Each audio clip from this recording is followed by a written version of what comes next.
All right, welcome into another episode of Candid Coaches Conversations. I'm Jeff Goodman. We got Charlton Young, my partner in crime, here, and we got another group of good assistant coaches. In addition, we had to get a veteran recruiting guy for this episode, and we came up with the oldest one that I could find, Eric Bossi, Director National. What's your title now, Eric? Director of Basketball for 24/7 Sports. There you go.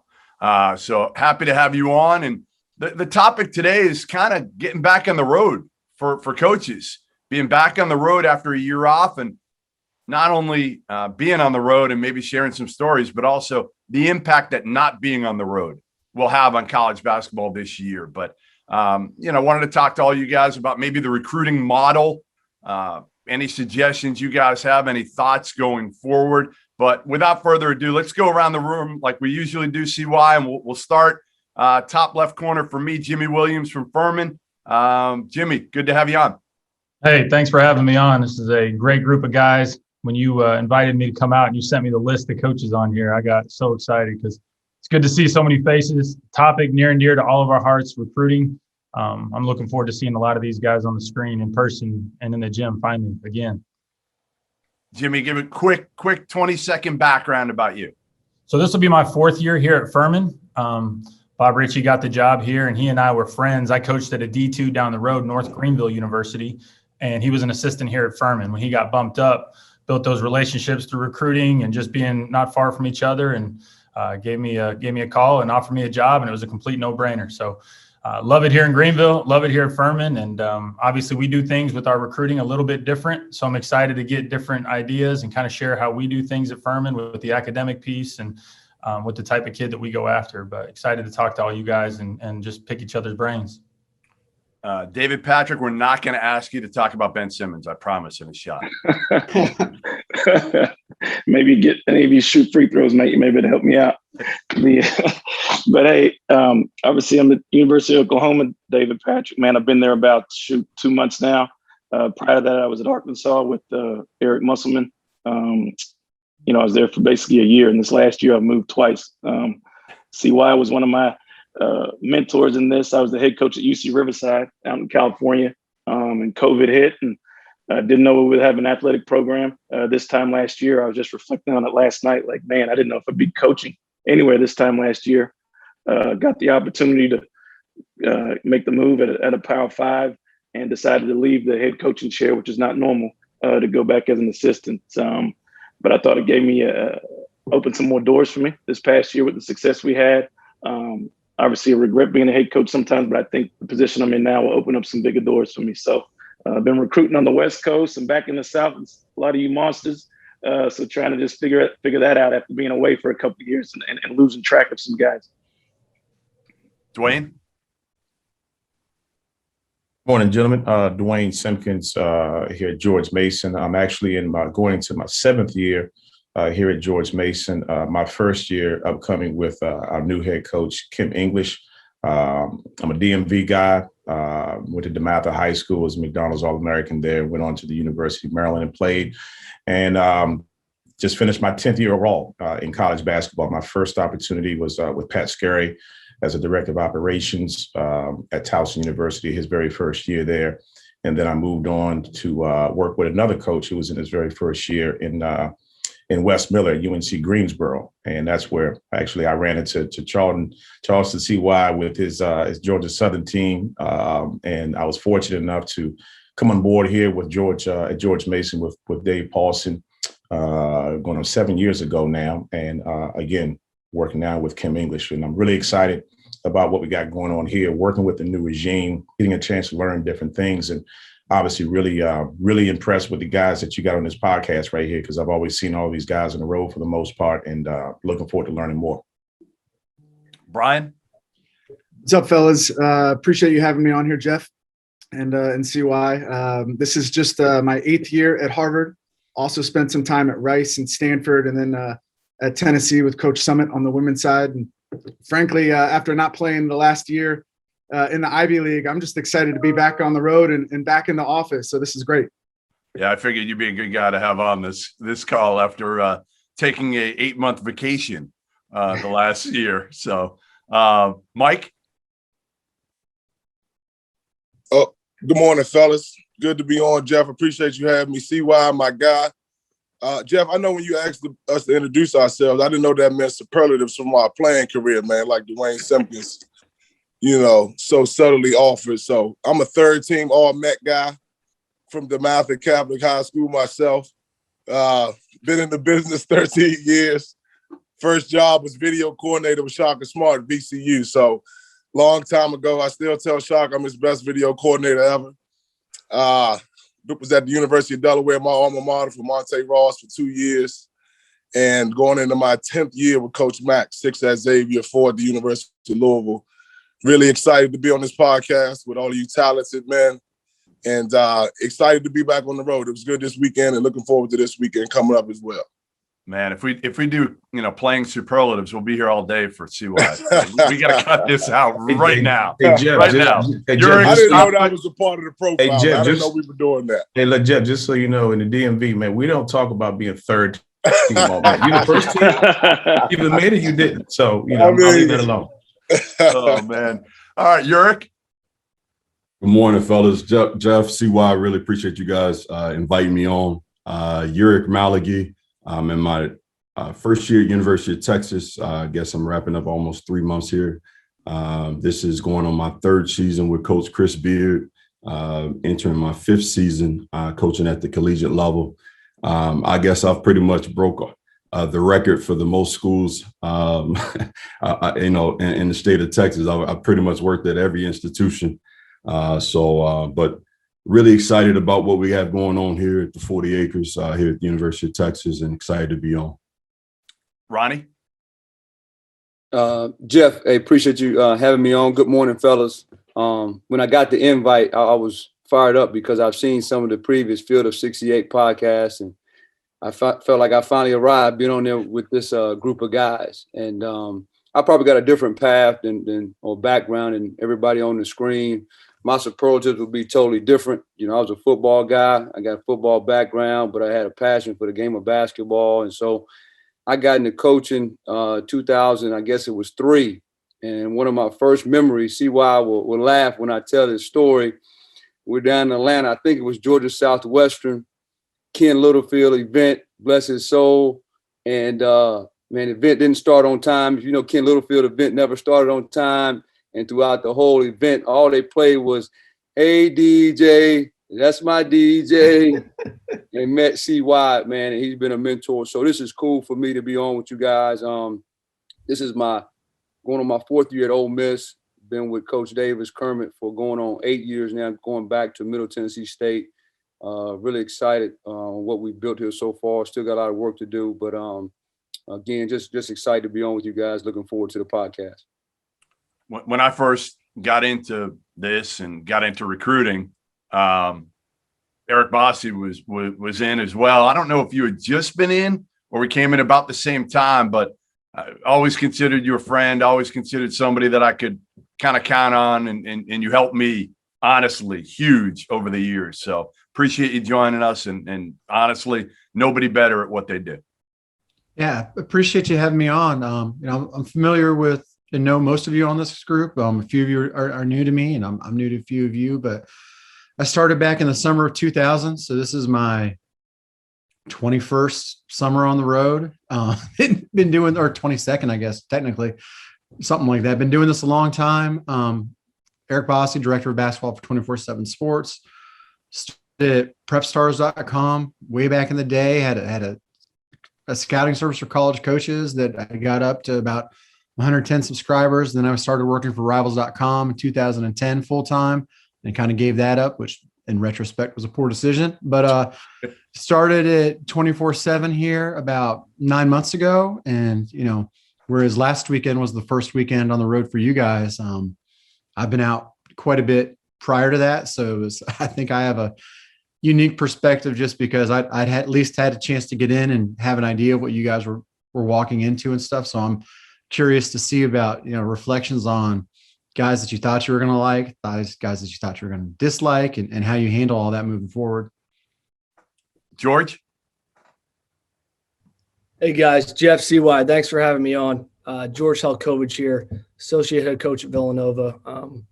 I've been here since college. So played Division III basketball at Babson College and graduated in 08 and came in as a graduate assistant in 08, 09 here. And I've been here ever since. And I've been lucky enough to work under a lot of guys who mentored me along the way, obviously being Coach Wright, number one, and other great guys who have moved on, and just really, really excited to learn from you guys as well. And in terms of just recruiting and share different ideas and thoughts about how people do different things at different places. I think this is a really cool thing we're doing here. I'm just glad that Pegues is no longer in our conference. It's always good when you get to see dudes on the road and they're wearing a shirt from another conference. You don't have to go up against them twice a year. But one thing, just all of you guys along the way, being a younger guy, DP. I remember meeting you as a young buck, man, and yeah. Duane Simpkins. You go on down to the DMV and you got to make sure that those dudes like you who are from down there as well. When you go recruit, we recruit down there a lot, and all you guys have been so awesome to me, just welcoming me in when I moved into the assistant role back in 2017. Thanks, George. CY with your new blood shirt. I can't believe this is the first time I think I'm seeing the new blood shirt since we've been on here. I broke it out, special delivery for the day. I'm Charlton, CY Young. I'm a Burger King All-American out of Miami, Carroll City Senior High School. Charlton, CY Young, Florida State. Hey, Pegues, you went to McDonald's like Duane, but 99, you hit us for 26, 14, and 8. You should have been at McDonald's when I was at Northeastern, the way you did us in America East. But glad to have everybody on the show. Just remember, as we go through this, don't let Goodman bring you down with profanity. This is a good family show we have here. So as you guys get excited, don't let Goodman bring you down. I'm usually good for one an episode, and then CY gets me in line. Last but not least, Amorrow. How's it going, everyone? Thanks, CY. Thanks, Jeff. I appreciate you all having me on. I've kept up with this podcast since you guys have started it. I'm super excited to be on board and be able to talk about, something that we all love to do, especially, now that we've had the chance to get back out and about on the road, but for me, Amorrow Morgan is my name. I'm assistant coach at Loyola University, Chicago. Just got hired here a few months ago. Was down at the University of South Alabama with Richie Riley there. I also have, somewhat of a non-traditional path as well. Played the game originally from Memphis, Tennessee. Actually, one of those dudes that kind of just took whatever he could get, played prep school basketball at the Patterson School back in 2006 and went to Idaho State, miles and miles away from home, and had a chance to play professionally for a little bit after that and jumped into the profession at the Division II level and kind of just worked my way about. I've probably been at every level, outside of junior college and D3. Been at the NAIA level, Division II level, and first got my Division I crack with Richie Riley down at Nicholls State. There we had a little bit of success and had a chance to move on. And I've known Drew Valentine, Coach Valentine, for a while now. So when the opportunity presented itself, with the recent success and the culture that they have, I thought it was a no-brainer. So I'm fired up to be on board, and I'm excited to learn from all of you dudes today. So really the intent of this one, a little bit looser than some of the past, I guess, ones we've had, because the topic is a little bit lighter, I guess, to some degree, right? I mean, getting back on the road. I didn't go out the first weekend. I'm going to go out this weekend. But I guess, what's it been like and how different is it? How is it different? And anybody can kind of jump in here and chime in. But, what's been the biggest difference? You guys haven't been on the road in a year. Is it different, or is it kind of the same old? And the only difference is seeing faces again when we haven't had this. Man, I guess for me, I'll chime in. For me, it was like seeing some of these prospects, man. You see them on film, and you think they're 6'4". You walk in the gym and they're 6'1". or I mean, that was surprising to me. And then seeing some guys that weren't ranked because they weren't out last summer.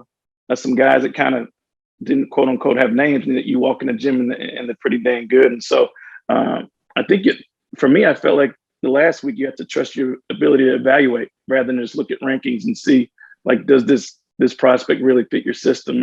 And that was a little bit different for me, just coming back to the South and coming back to the Power 5 level and seeing who guys were, because some of the guys that were ranked high weren't as good as I thought they would be, and some of the guys that weren't ranked were better than I thought. So that was kind of from my perspective. Are you saying you don't trust Bossy's evaluations? And No, I don't I trust my do. evaluations right now. I trust EB. He can't get everywhere. So he's good. He ain't that good. Yeah, no, it's like from my aspect, it's walking through.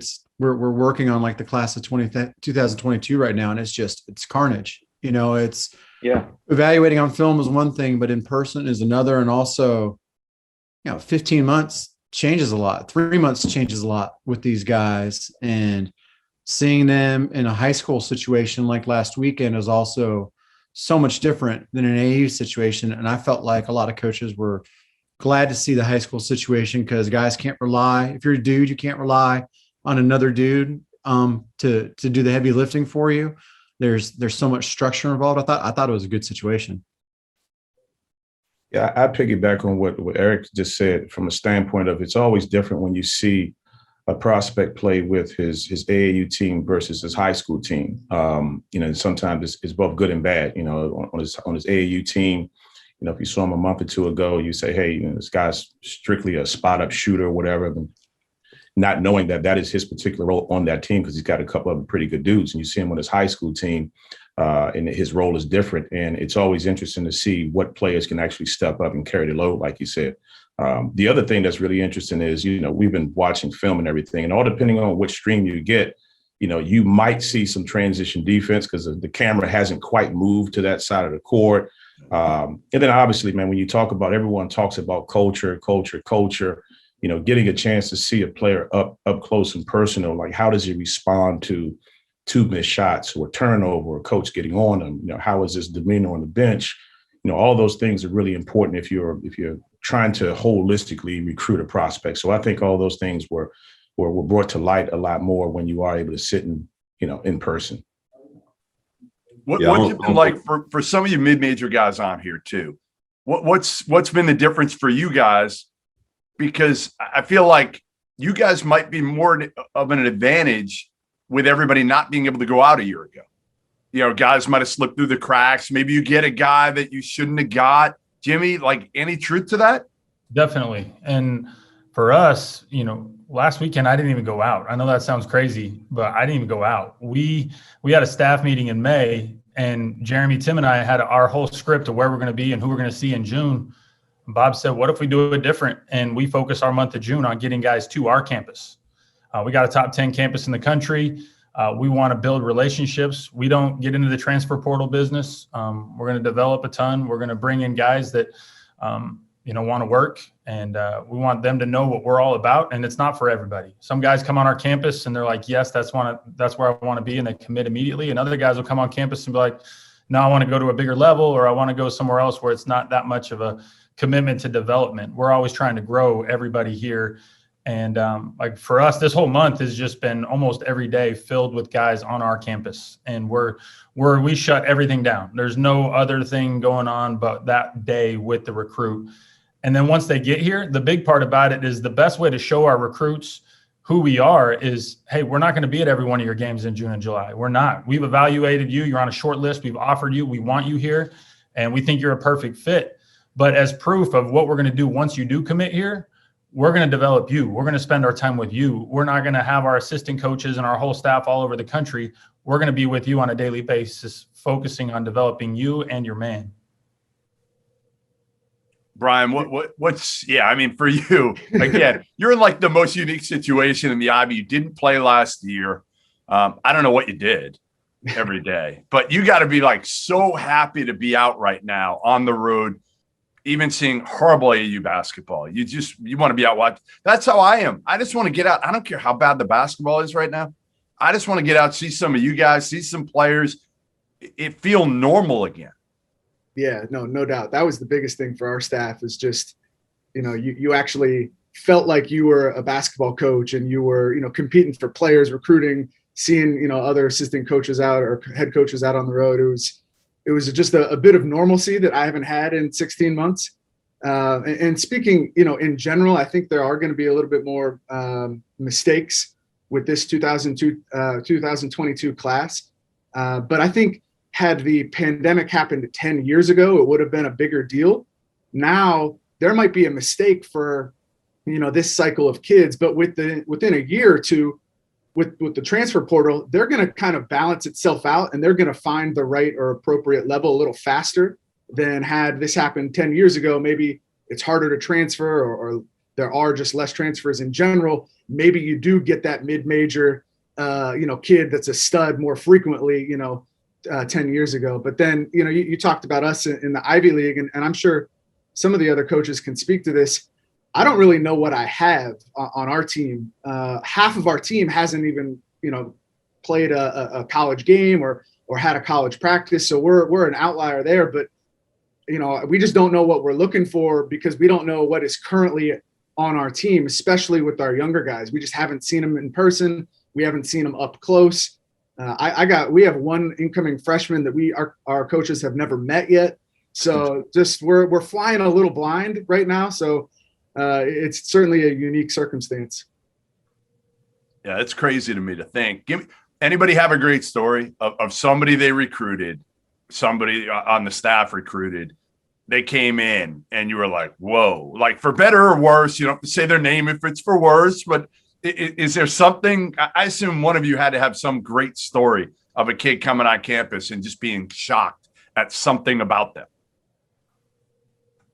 Well, I'll just say this, Jeff, I would say most guys would feel this way. Like when you first get your freshman there, that first workout, everybody's nervous, even when you've been on the road, because you want those guys to show up that first day and confirm, everything you thought about them or what you talked to your head coach about or your staff.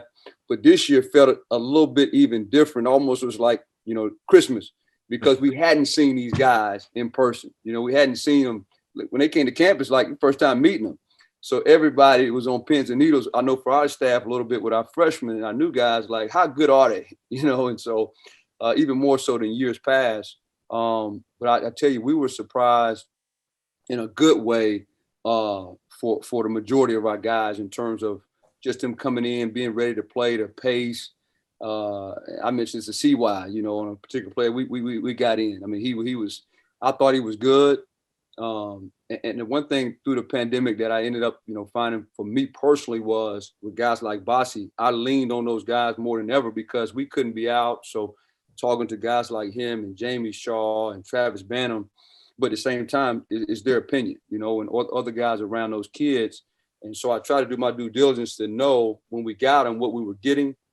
We were pleasantly surprised on a handful of our guys that when they came in, they were better than we even thought. So that part of it was good, and I think that's the part where even in a pandemic, when you have live stream and you have the technology to watch guys, you can still not necessarily make mistakes as much as you thought maybe in the past because you did have the tools to watch these guys on film, My fellas, my thoughts on us going out this weekend, it reaffirmed to me how critical the word evaluation is to our profession and to being a coach.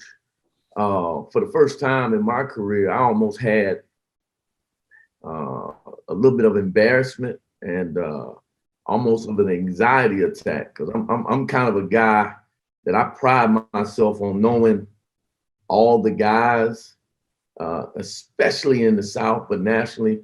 And then I would always have like another little small list of about 8 to 15 guys that were going to blow that nobody knew. Like I knew those guys and had been messing around. So I go out this weekend and this past weekend, I'm happy to be in the gym and I'm watching games and I got some guys I've been on, but I'm watching, I'm like, who was that? You know what I mean? Who was that? So I see some low major guy, supposed to be low major, and he's getting off on court in 10. And now I'm like, I'm out of my element now. This because so we here at Florida State, we probably were 2 years ahead in terms of having kids that we were locked into. But now after a year and a half, we was kind of losing. We was like running out of reserve. We was running out of supplies and we needed to get back out and restock. And it was but it was also good to see kids that have been working hard, that had nothing, that blew up that day and had their day too. You forget about the kids' perspective. There's some kids that didn't have nothing that walked into that Georgia High School Association live camp, and it was like kaboom. And so I was happy for those kids. Hey, Jeff, if I could piggyback on that too, the other thing that's really important is that throughout the country, you know, each state, each jurisdiction had different rules for COVID and what they could do. And I think it's even more imperative now that, you know, in doing your due diligence, you actually go to the second and third layer to find out like, hey, you know, Jimmie, I thought was going to be a pretty good player. And I was a little surprised to see like maybe he's not as good. And the more questioning you do, it's like, hey, yeah, his high school was shut down. He couldn't get into the gym. Yeah, he worked out outside or whatever the case may be. I think you have so many other variables that you don't quite see. You know, you saw, I'm a big baseline guy. I like to see a kid as a ninth grader. What does he look like during his ninth grade season, his 10th grade season? And you start to project like where he could be like, hey, that kid's going to be a Florida State kid. I'm not messing around with that. But there's another kid that's like steadily moving up the ranks. And you're like, he didn't take the step that I thought, you know, and every kid I think is going to have a different story. And I think it's incumbent upon us as coaches to really actually do our due diligence and get to that second and third layer to find out, hey, why? And then sometimes there are some answers as to why. That's a great point. Like, I didn't think about that, but right. Everybody's on a different level in terms of what they're able to do. And no, you're right. Are you guys overwhelmed? Like George, Villanova, what do we think about? Culture, finding the right guys for that program and for Jay Wright. Is it overwhelming because of the restrictions and maybe not getting to know these kids as well? I mean, knowing them on a Zoom is different than getting a feel for them in person. I think luckily for us, and you can't predict these things, we had, you know, an older team last year, and even having Colin Gillespie and Jermaine Samuels come back and use the COVID year for us is a different type of recruitment that we never even expected we were going to have on our hands. But thank God for the COVID waiver, I guess. So having older guys, I think, helps that, Jeff, because those guys, your best teachers of your culture are the players that are already there and guys who truly get it. And those two get it more than anybody. I mean, Coach Wright's been quoted as saying Colin Gillespie is the best leader we've ever had here. But it also is because he got to learn from Jalen Brunson, who learned from Ronnie. You know, so there's a trickle-down effect to where these guys just keep getting better and better and helping each other. But we were a little bit ahead in terms of the 2021 class because we knew we had to work at it already earlier than when it even hit in COVID. So we locked in on those guys before really the outbreak.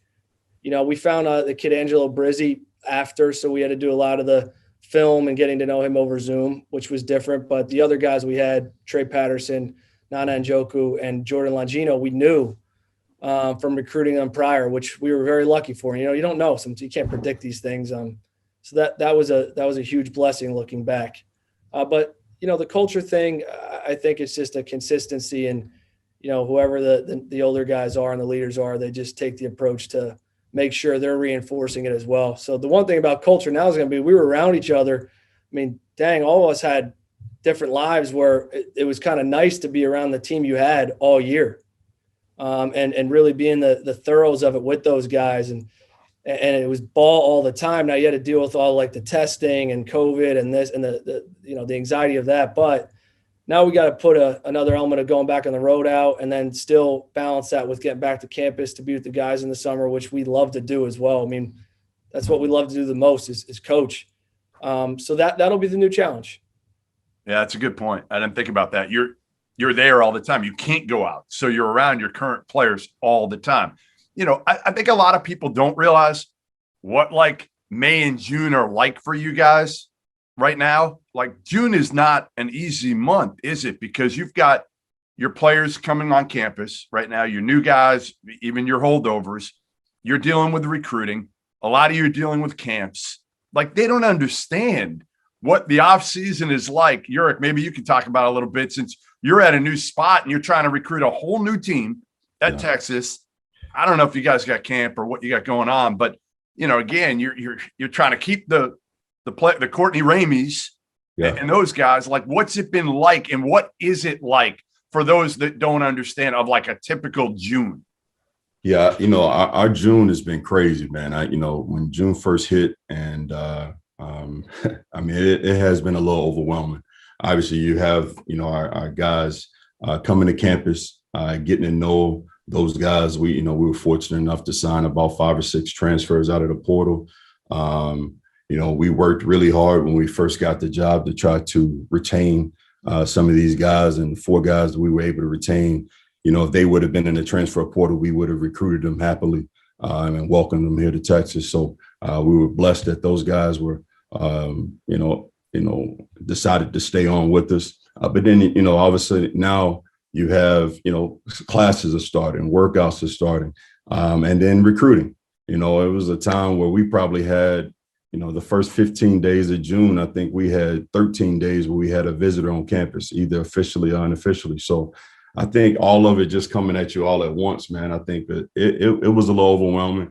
It helps to have such a big staff where we know, a lot of people, and we were able to kind of be able to manage a lot of situations with players and coaches coming on and off campus. So, but, going off campus recruiting this past weekend was tough because, like you said, we've been so used to being around our guys all the time.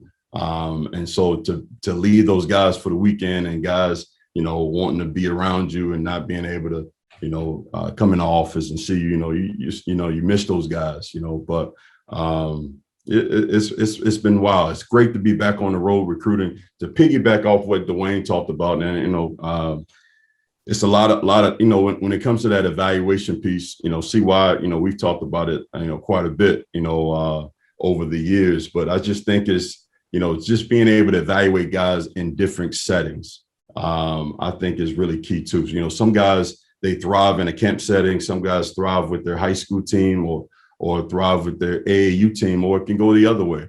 But we've always been a staff that value watching film. Jeff, as you know, we watch a lot of film, but it's nothing like being able to be in the gym and seeing these players interact with their teammates, their coaches, the referees, being able to handle adversity. And then also the parents. We can't forget about the parents, the crazy parents that you can't hear on baller TV, to be able to say, oh, we don't want to deal with that. Not good enough, So, but no, it's definitely been good to be back in the gym. I got 2 things real quick. First, I want to say just the warm-up line. I was just excited just to see the warm-up line and see guys walk to the bench at the timeout, but just see the warm-up line. I can tell a lot in the warm-up line how a guy warms up. I just missed the warm-up line so bad. But the second thing I want to say is off subject, Jeff. I got to interrupt our broadcast and say this. But, man, baby boy, I'm so proud of you. You 20 years. You're not the same little young Thundercat I met that was working with the Dallas Mustangs, Dallas and Tony John. You all grown up on me, baby. Golly, you're a real coach, man. I was impressed. I appreciate it, man. I appreciate all the mentorship over the years, brother. Golly, well, I'm old, man. Still got a long way to go, man. Yeah, you don't have a 12-year-old LeBron Nash with you in the parking lot of Duncanville High School like the first time I saw you. It's weird. Listen, hey, boss, I remember sitting beside you, when I was coaching with the Dallas Mustangs. You were prep stars then, man. You were prep stars headed out to Bob Givens, and then I think that's where I met Jeff, and he got that first interview with Anthony Randolph. You want to tell him you want to tell him what happened on that first Anthony Randolph interview? Oh man, it was. I don't want anybody to, I don't want to get in trouble, but Anthony Randolph, he his circle didn't really like him to interview. And Tony had sent me down there to Bob Givens by myself. I think I was, 18, 19 at the time. And we went to go play in the Tournament Champions, big time tournament. And we had just lost to Curtis Malone's team, Coach Malone's team, DC Assault. And he played well against Michael Beasley. And but you were the first one, Jeff. After the game, you asked, "Hey, could he interview?" I'm like, "Man, Anthony, you want to interview?" And so Anthony was like, "Man, the rules, Coach. I'm not supposed to talk to the media." And so Jeff got a chance to interview him there at the tournament. That was his first interview, and then, people kind of got a chance to, well, you're forgetting. Hey, you're forgetting the part that Uncle Will didn't really. I'm leaving out names. I'm leaving out names, Jeff. And listen, I'm great with Will now, but man, Will did not want that interview to happen. He didn't want that. I was in the doghouse for a long time for that one, Jeff. But you're still my man. This paid off dividends. I'm shocked. Jeff got you in some stuff. I'm shocked. Well, if we have time, we'll have Bossy tell the ultimate recruiting story. He doesn't even want to, the Reggie Rose recruiting story, because he's worried if he tells it, he's worried Reggie's going to come after him. Hey, to get back on track here. Yeah, let's go. Bossy said something that was very important.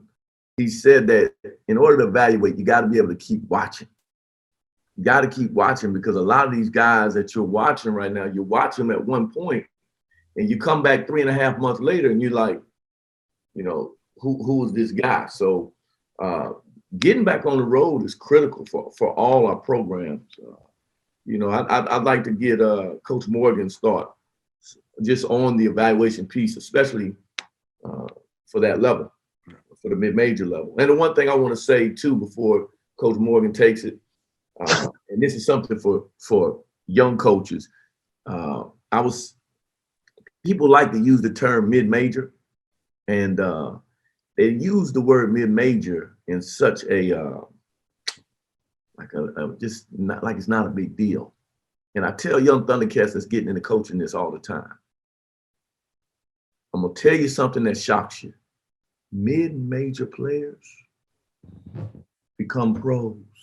Better stop saying that. So mid-major players become pros. Somebody looked at Ja Morant and told him, you're mid-major. Somebody looked at Stephen Curry and said, you're mid-major. Somebody looked at CJ McCollum and said, you're mid-major. So when it's certain guys that I'm about to go see, and they say, oh, coach, don't go see him. He's mid-major. I said, all right, young fella, I'll talk to you. Because I go kick over every stone, because you don't know how these guys are going to develop. But go ahead. I just wanted to say that about people using that term mid-major. I try to teach younger coaches. You make some big mistakes in evaluating, assuming that a guy is a mid-major player. Because I looked on TV the other night and Cam Payne was getting off and he played at Murray State. Go ahead, Coach. No, for sure. No, I couldn't agree with you more on that. I think our situation here is very unique, just as in, our culture itself. When Coach Valentine first got hired and I got on board, where I was prior to, we were busy around this time of the year, just taking transfer after transfer. And, the first thing he said is, we're good. Like, because he had done such a really good job hello, are you there? Okay. Because he had done such a really good job spending time with his guys over the past few years and the success the program had that, we have 4 seniors that probably could have gone anywhere and played because of the success that they've had. And they all decided to come back, which is usually hard to do when you talk about a mid-major program, especially like, when a program is in transition the way ours is, with a coach leaving, that gives these young men so many reasons for them to leave. But Coach had done such a phenomenal job with that. So they gave us a leg up, just I would say in the 22 class, to be able to lock in and focus just on 22s, knowing that June was coming, and we just dialed in on trying to set our calendar and set the guys that we wanted to come in early, the priority guys. But then we got a taste right away that, those priority guys that we had spent a lot of time with recruiting over the past year, none of those dudes are ready to make a decision for whatever reason. And obviously the reason is because they hadn't been recruited. Like, they hadn't been on other campuses. So, they hadn't been on your campus. Usually in the past, they would have come up for elite camp, or maybe just would have stopped by if they were in town, but they hadn't had the chance to do that. So some of their family members just want to see other places. And you know how it is when you got a really good program, that's an opportunity for them to, look at that and say, okay, this is a good fit. But when they leave that program, now it's another opportunity for someone to step up and take that opportunity that's been presented to them. So, but what's been crazy for me is when we've gotten on the road, this past week, we thought that we had a grouping of dudes that we knew. So we do have guys that we love, but at the same time, there's been so many other guys to piggyback off what you said, CY, that, man, who was he? Who was he? And you got to just make sure, like when you're in a program like ours, that you got to continue to keep identifying the ones that are going to be outstanding fits and stay locked in on them. But at the same time, it's so many guys that might be said to be high major and might have tons of high major love that you guys might not love. And those guys could fall, to us potentially, or just the same guys that might not be good enough when we get a chance to get our eyes on them just the same. So it's been interesting for us because it's just kind of been like a reset button for everyone. Hey, Jeff, I got a quick question for Pegues. Pegues, did you know Carlik Jones was that good coming out of Radford? I mean, that's the first time in a long time that I've seen a mid-major player transfer up to the ACC and be one of the dominant players. Coach Smith on my staff, he was on us about Carlik Jones. He said, I'm telling you, we played him when I'm at Clemson. The boy is a silverback. But I just didn't see the athleticism. But when we saw him,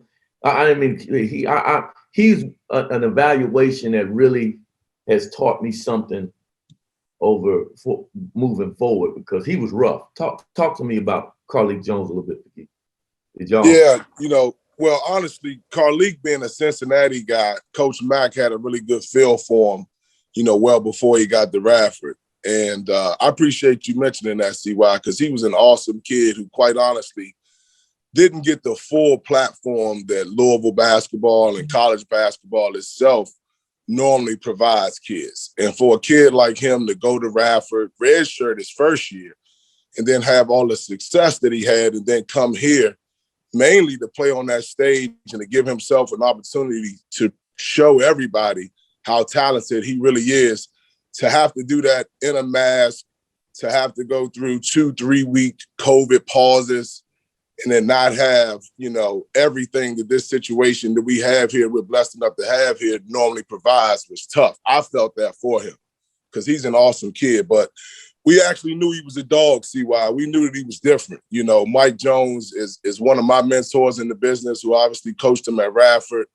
In my conversations with him and some other people on their staff, we knew that he was an extremely talented kid who just needed a platform to show everybody how good he was. And it was great to see him go out in some big games and play well.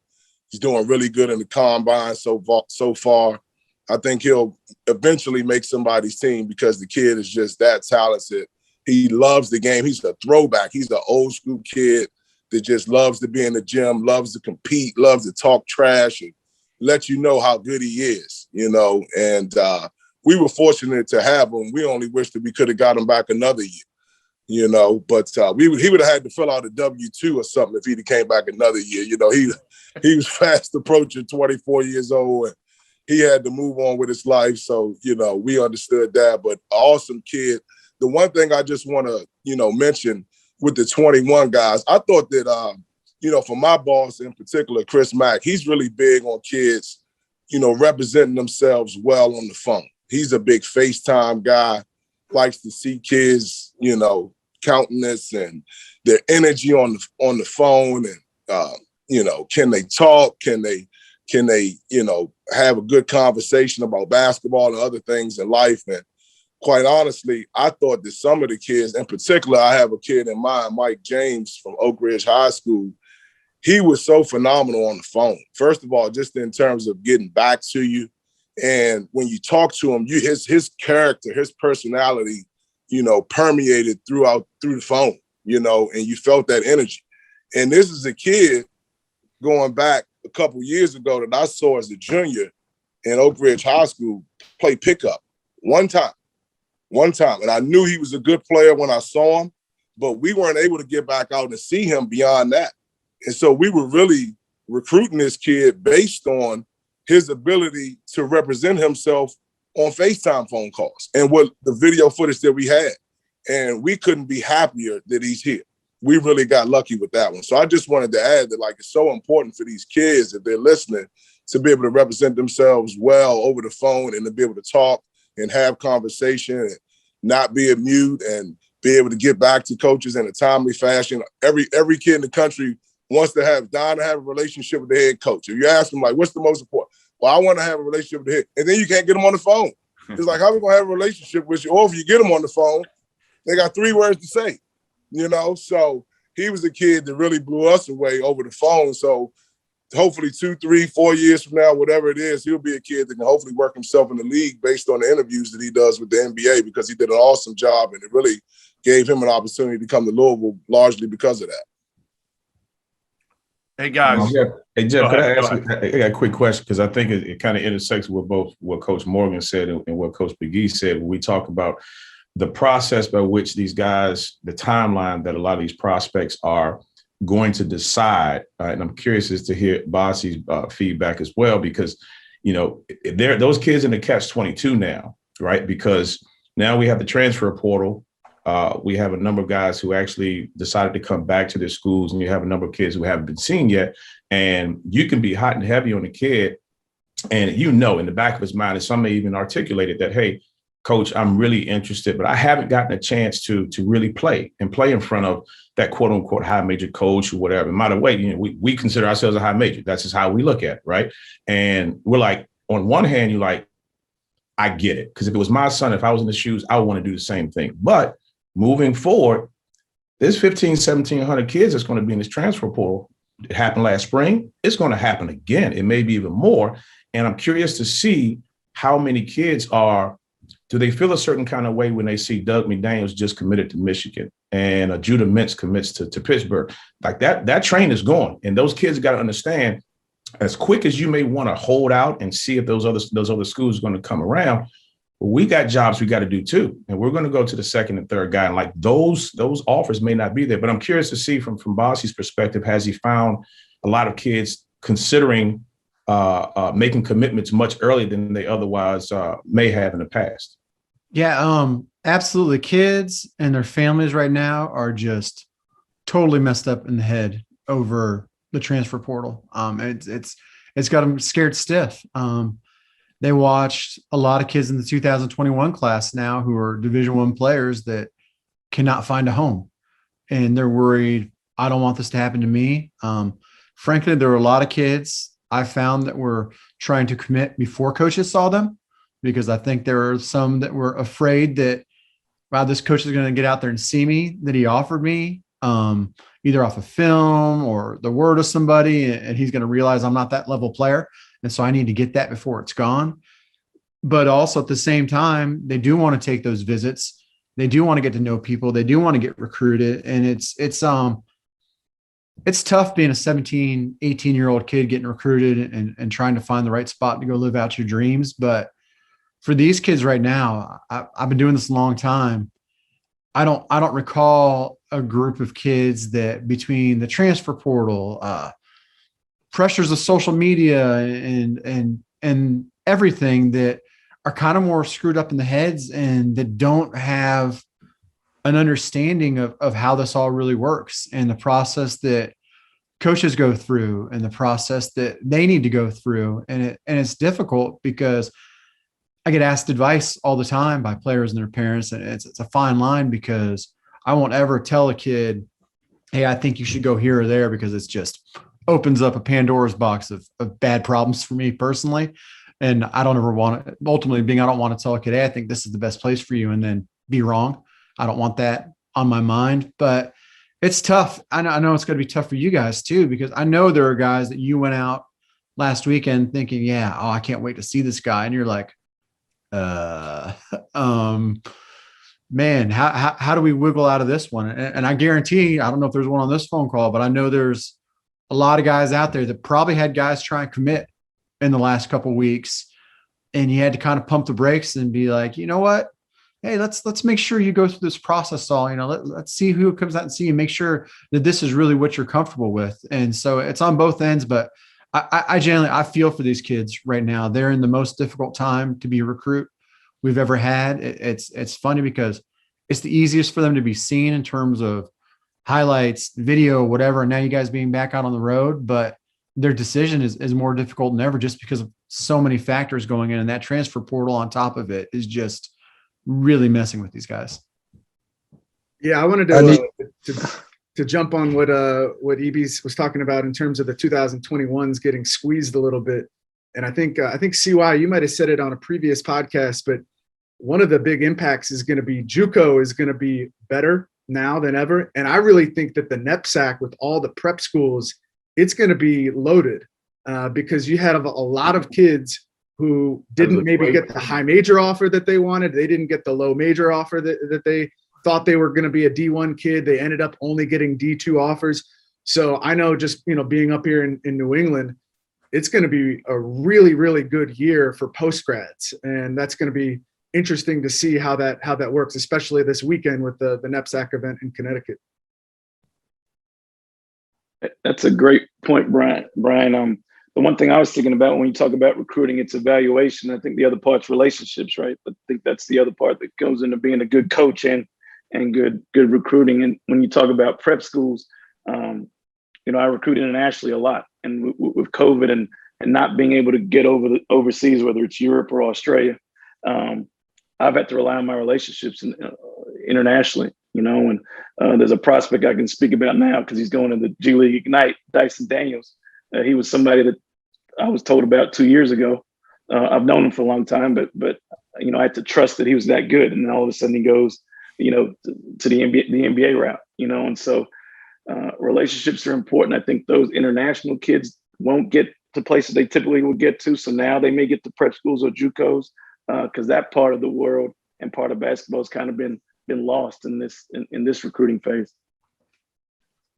Yeah, just to piggyback off of that too is it's been crazy, with no networking opportunities outside of Zoom. I feel like we've capitalized on that. And I feel like a lot of us have probably gotten better, and there's strategies that we'll use now, whether it's Zoom, whether it's, constant FaceTime with these guys, but not being able to break bread with someone at the Final Four and, come across, Bossy or come across Goodman at the Final Four or, AAU coaches and being out at these events where now you just have to cold call if you want to build extra relationships.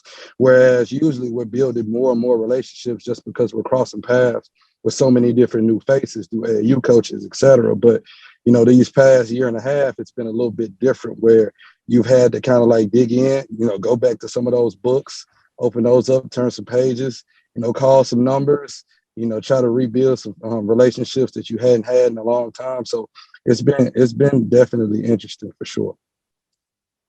Am I going to see more guys not texting and looking at their phones during games this July than normal? Seriously, you guys have seen dudes a lot, so you don't even have to worry by July.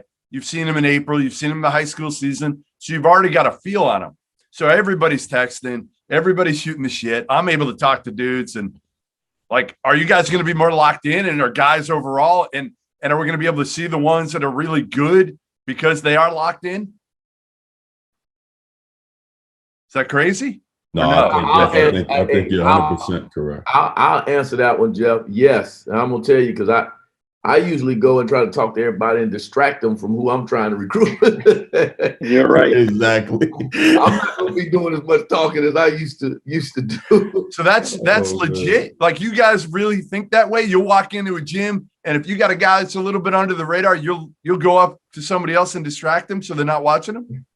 I will. I don't know. Pre-COVID, no doubt. July was, I was notorious for that. I don't think I ever did. I can't speak for everybody else, but I'll be way more locked in, trying to sit away from everybody, front row, so I get a good seat and locked in with my staff. Man, we can get a great evaluation. That's why I want to talk to me one of theirs. Sometimes I would whisper in the ear, I think this guy's a D2 guy, man. You know what I mean? Yeah. As you sit on court 5, boy can't do it. As you sit on court 5, they're playing on court 6. And they look over there, It's I always try to find go ahead. G, I said I usually talk to CY for 30 minutes of the game. Last week in Georgia, man, it was 3 minutes and kept it moving just because of what you said to see the games, I got to find guys like Coach Simpkins and just figure out who he's looking at and what gym in DC somewhere, because there's always a Justin Moore up and coming that we don't know about. That's a DeMatha boy that he's already got a hold on. So oh, we got to find those guys. And he's good about being stealth in there. That's it. We haven't talked about this, but I'll throw it out there before we wrap in a few minutes. But the impact that not going out in the last year is going to have on college basketball this year. Anybody want to take that? Is it as pronounced as I think it's going to be? And you throw that in there, and you're also throwing in all those transfers, right? So I've said this over and over. You guys have probably heard me. Like, I think it's going to be more than 50% overall in college basketball, every roster in Division I that's going to be new in their current place. So I think the quality of play is going to be awful in November and December because of that. But again, you guys not being able to evaluate in person, you know, how much of an impact is that going to make in terms of making it worse for the quality of play? Oh, Ronnie Hamilton, take it. Yeah, you know, I think, Jeff, now I had this prediction. I think you're going to have probably more mid-year transfers this season than ever before. Yeah. You know, because we hadn't been on the road this past season. So I went back early and said we were surprised in a good way of some of our freshmen. I know some other guys probably have been surprised the other way, you know, and so not being able to see those guys over the course of the season, guys getting here in the summer and going through the fall, number one, not having seen them play. Number two, them getting here thinking they were something that they weren't, or getting to a place they had never been before. I think you'll see more mid-year transfers than probably you've ever seen. And I know Ulric them had one at their previous spot at Texas Tech, Damari Burnett. And I don't know all the reasons why he left, but when was the last time probably you would have had a McDonald's All-American leave at the middle of a year from a place that's really successful? And probably that was part of not being on the road, you know, with COVID, you know, going into last season. So I think you'll see a lot of that. I think you'll see a lot of surprise players that'll pop up all of a sudden that went on all conference teams because we didn't see them. There's going to be more players that jump in terms of college basketball that have great years that you wouldn't have expected because we all weren't on the road. I think there'll be some surprise teams that because of COVID waivers, because of the portal, being able to play right away. And again, those freshmen maybe that come in and wasn't ready. So I think college basketball, what you think right now in June, what it may look like, and there's always surprises, is going to be more than ever in terms of this upcoming season, you know. And the other thing I was going to kind of flip it back to, and I don't want to get off subject too much on your question, but I would be curious to know some of you guys' thoughts on just, and I'm one of those ones where I love being on the road. I mean, if there's a game at 8 o'clock, I want to be at the first game they play. If there's a game at 9 p.m., I want to be the last one to leave. But one of the things with COVID that has really, I thought, been a blessing, I think George spoke on it earlier, is we got a chance to be around our guys the whole time this year. And we couldn't be on the road, you know. So, man, the relationships with our players, you guys know, like in September, when we get back doing home visits, we're probably on the road 4 or 5 days a week. And you're not with your guys, man. You call them back. And it was great to just be with your players during out the season all year long. So my thought is, and I think the girls' side have it figured out a little bit. Like they have a recruiting shutdown for a week. Can't call, you can't do anything. Man, they don't have the periods in June right now. So as much as I like being on the road, are we on the road too much? And I know, again, we're just getting back, so we got to kind of play catch up. But I think there's a lot to be said for because we have live streams, we have all these platforms where we can see guys, and then we can confirm it when we see them in person. But I don't know if we're on the road too much. You know, is that something that, you know, after COVID that we can all kind of figure out the balance, obviously, to be on the road? Don't your wife? Hey, Ronnie, don't your wives want you out by now? I depend on your marriage. But let's be honest. Hey, she enjoyed me being at home. I can't speak for everybody. I'm sure it's something that want them to be on the road, but I do. I mean, I really did. I just thought, and being at home, being with our players, obviously your families as well. You know, are we on the road too much? You know, in September, man, September 9th hits his home visits. We're out there jumping around 4 or 5 days a week. So I think we can actually kind of make it a situation where we get the best of both worlds. Some of you guys. Yeah, I can agree on that, man. It'll be interesting to see because, you know, this year you had the first time, you know, where guys could transfer and play right away. And we were all actually there on campus, you know, I mean, every day with our dudes. And it was like somewhat of a mass exodus for several programs or whatnot. So it'll be interesting to see like now, because I felt it, this weekend, like being out and about. Now it's 3 or 4 days where you don't see your guys, so you got to make sure you're intentional, making sure, because you're not going to see them. You got to make sure you're texting and calling, so just making sure you're staying on top of them. But when you're not present and you're not around as much as what you usually are, and you recruited some of those guys, like how are they going to feel? Because they're not going to get as much love in the past they're not going to get as much love as what they had gotten this past year. And then now with the new rule, those guys, I could see that there might be a lot more guys who become unhappy just because, we're out on the road recruiting. So you got to make sure, like you all said, that we're doing a good job with our guys at home. Yeah, Jeff, to build on Ronnie, to build on that topic of, how much we're out, but also how much time we have with our players here or on our campuses. Jeff, I actually think, to answer your question using that info, I think the game might be better this year because we have time this summer where we can work on developmental stuff with our players, where they're with our strength coach, where we're actually building team concepts that we all lost out on from March 12th, 13th, whatever it was, 2020, all the way up until we restarted. And, as we all know, we all came back at different times in different states and on different campuses, and then there was so much disruption. So, knock on wood, fingers crossed in terms of COVID, if we continue to kind of come out of this the way we are right now, with the mental health aspect and the stressors on everybody, from the coaches to the players, about like, is somebody going to pop a positive today? The holding your breath in the morning, you're going in, are you focused on practice? You focus on, are we going to be able to practice today based off of how the testing results?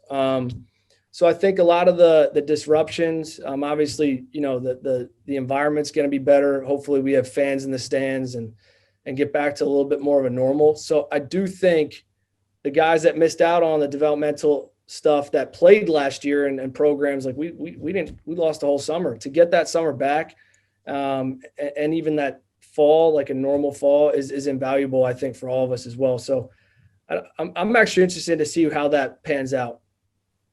Jeff, I think he's right. I think play may be better because of that. I think he's on to something. I want to say one more thing before, because I know we're about to shut it down. But Coach Williams, I wanted to give you your flowers. You said something at the beginning of the broadcast I thought was really, really good. I don't know if people caught it. I was a mid-major head coach at Georgia Southern in your league for 4 years. The decision for you guys to kind of operate outside of the box and get everybody on campus in June, I think that's big time, man. I know Bob. I know he's really, really good. But for you guys to function in that matter, to kind of think outside the box as a mid-major program who fought their way in the top 25, I can see why you guys having success just having that thought process. Now, why did y'all decide to do it? Because y'all feel like your state is that loaded with players and you want to just concentrate on trying to find some diamonds in the rough in your state? Yeah, well, that and the relationships piece, to talk about what DP was talking about earlier, about how evaluations and relationships, I think those two things go hand in hand and are really huge. We evaluate really, really early, and we condense our list of top guys that we want to focus in on, and then we focus on getting them to our campus. And then the relationships piece, that applies to our team more than even in recruiting and with parents and with potential student athletes. I think with the mental health, I read a book, you guys, that rocked me. It's called What Made Maddie Run. I don't know if you guys have heard of that book, but it's about a young student athlete that went to Penn to run track, and just a horrible story. Kate Fagan, a columnist for ESPN, wrote it. Anyway, the young lady ended up committing suicide second semester of her freshman year. And it totally changed me and how I look at our players. Like, what if that was going to be one of us? Like, we got a phone call, one of our players had just done that. So it made me look at our guys totally different. And this book was written right before COVID. So I think there's going to be some isolation residue that also will have guys in the portal, because they've been sitting at home doing nothing. And now they're away from home for the first time. Like, we've got 4 new freshmen here, and we've been real keen on those guys. Like, what's going to happen when the going gets tough for those guys? How are they mentally? How are they adapting to being away from home after always being at home 24/7? You know what I mean? So, yeah, we got to do things differently. But I think the biggest factor in the portal is going to be relationally, because right now it's the society we're in. You know, going gets tough, people leave, and if there's no relationship there, there's going to be rebellion. And so we're going to spend 99% of our time on those relationships. Like, yeah, we all know we can coach ball. We all like to get better at dribble, pass, and shoot. But now more than ever, if you don't know your players, if you don't know what's going on with your players, we're all going to continue to be surprised. And you know, we're going to get poached by bigger schools, and it's going to happen more and more and more, where a guy comes to our school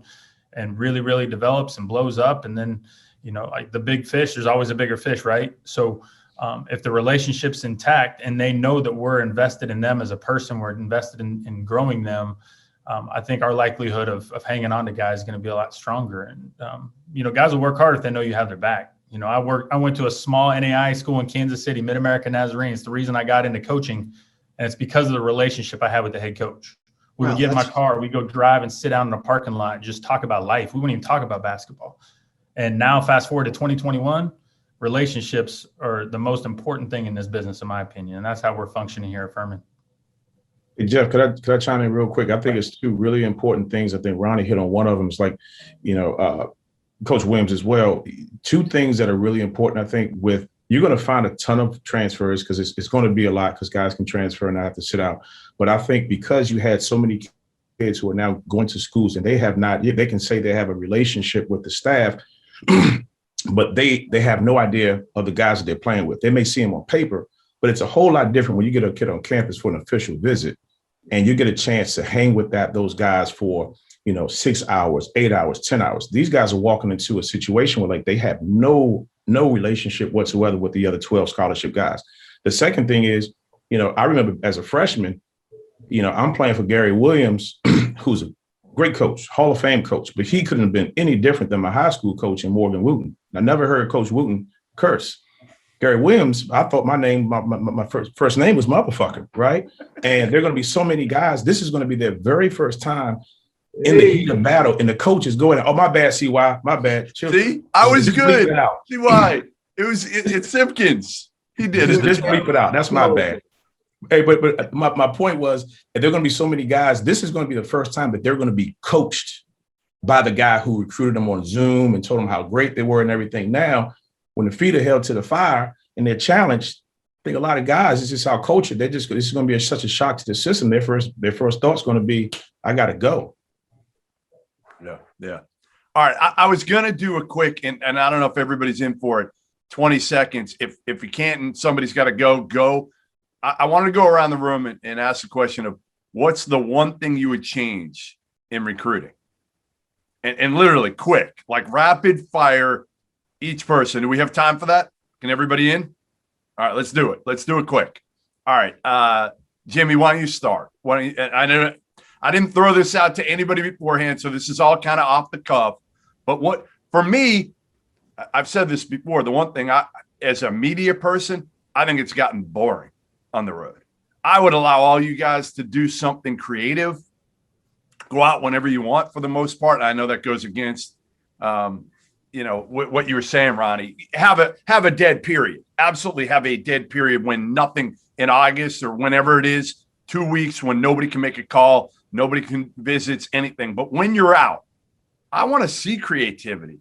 I want to see some fun things and whatever it is. So, all right, that's mine, but I'm just stalling to give Jimmie a little bit of time to come up with his idea, because I threw this out last minute on the spot, but that's fine. I would say more face-to-face time with the recruits. I think that would be great. More opportunity to have face-to-face time with the guys, and less stipulations on when it's dead and when you can have them here, and that allows you to get to know the guys better. So I would look to increase that, where you could have more opportunities. It allows us to be more creative. It's a lot less, the ability to be creative is a lot less there when we're all limited on days. So more days to have face-to-face time.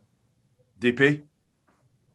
I'll probably eliminate two things: the 10 visits for the players, like the 5 and 5. I think that becomes, I mean, you bring in a junior this month in June, then you got to bring him back in September for football. I mean, it's. I feel like that's a lot. And then I'd eliminate Zooms, man. I got in the profession when you were writing notes and having to use your mouthpiece to get some kids on campus. Zooms drive me insane. So eliminate those two things for me.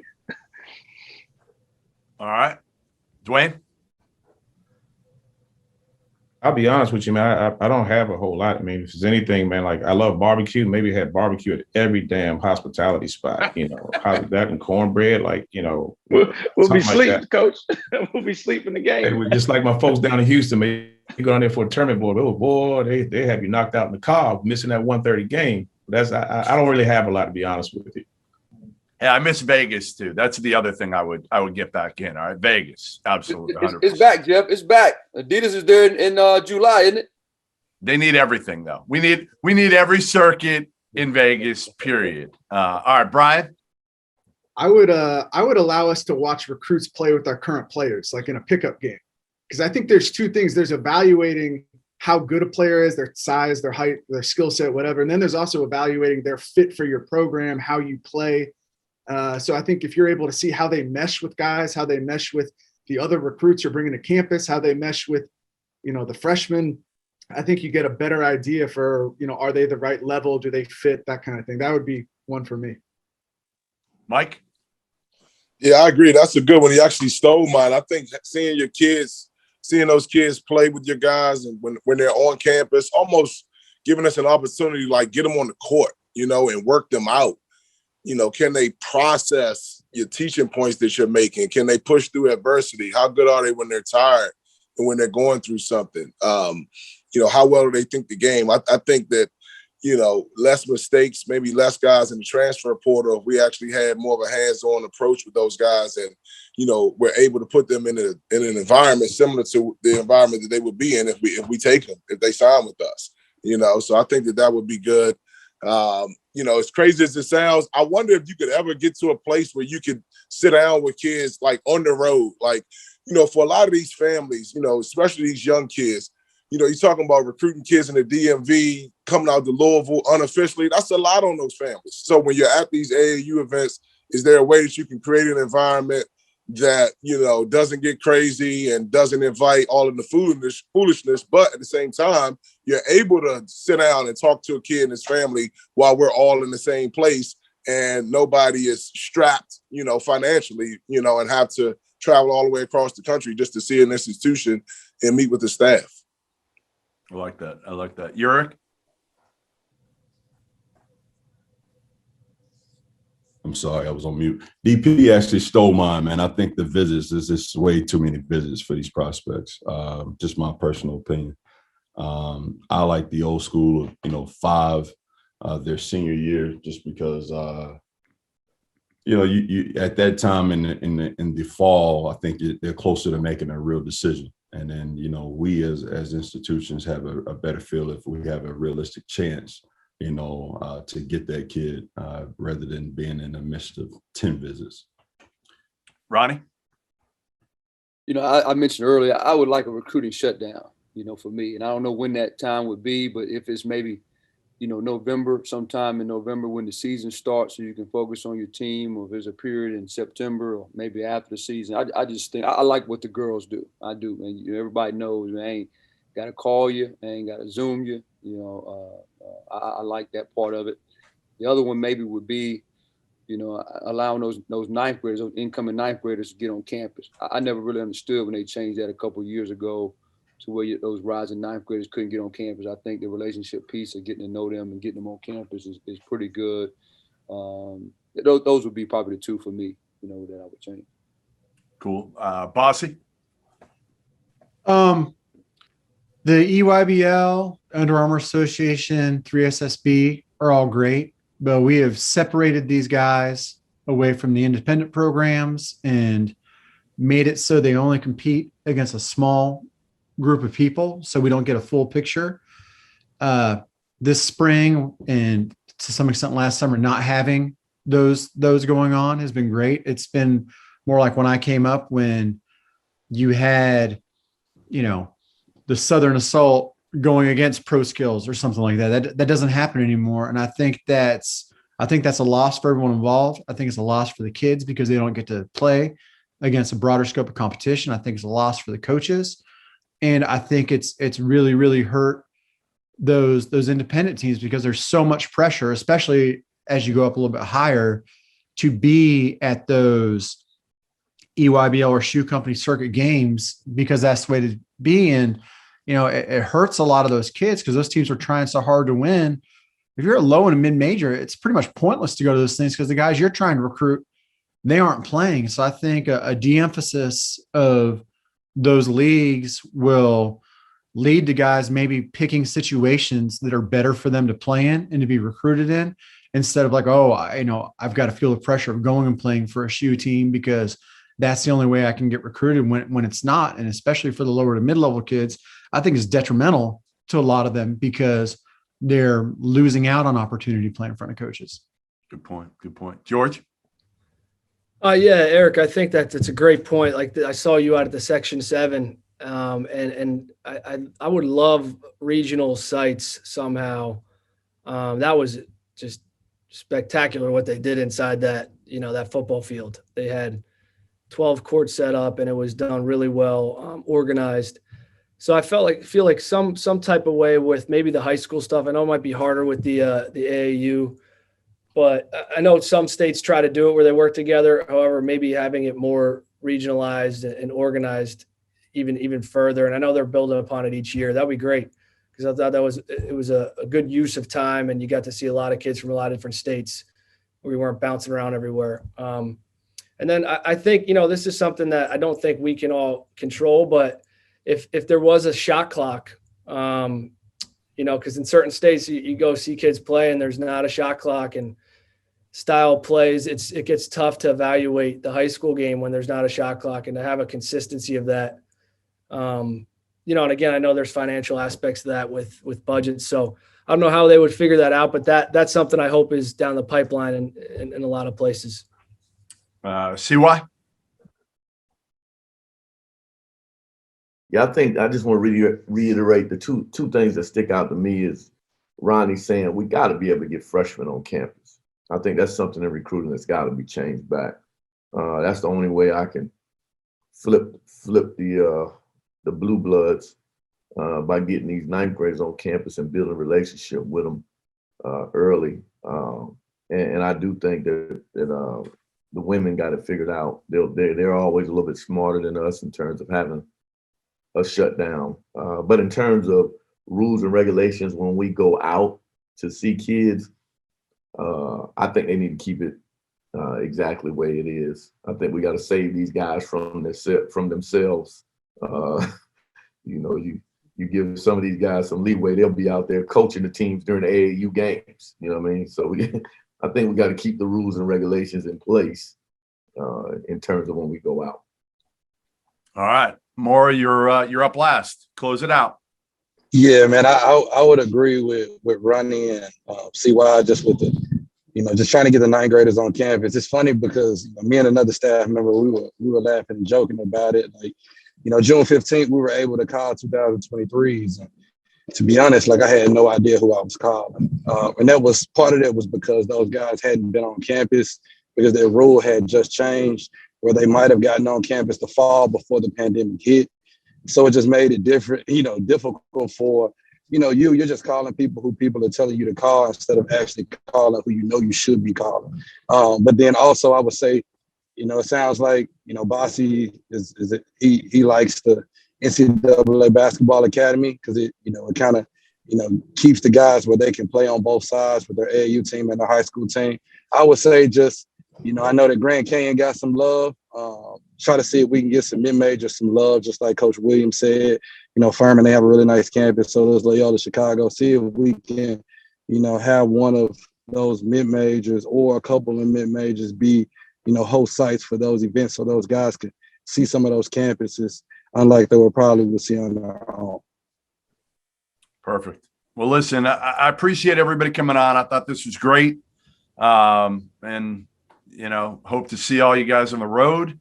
I won't bother you as much this year, knowing that you got to be locked in. I don't want to add to the poor evaluations that have probably gone on over film the last, watching those streams over the last year. So again, thanks for coming on, guys. Candid Coaches Conversations every single week. We have them with some of the top assistants in the country, talking different topics, and we'll see you next week.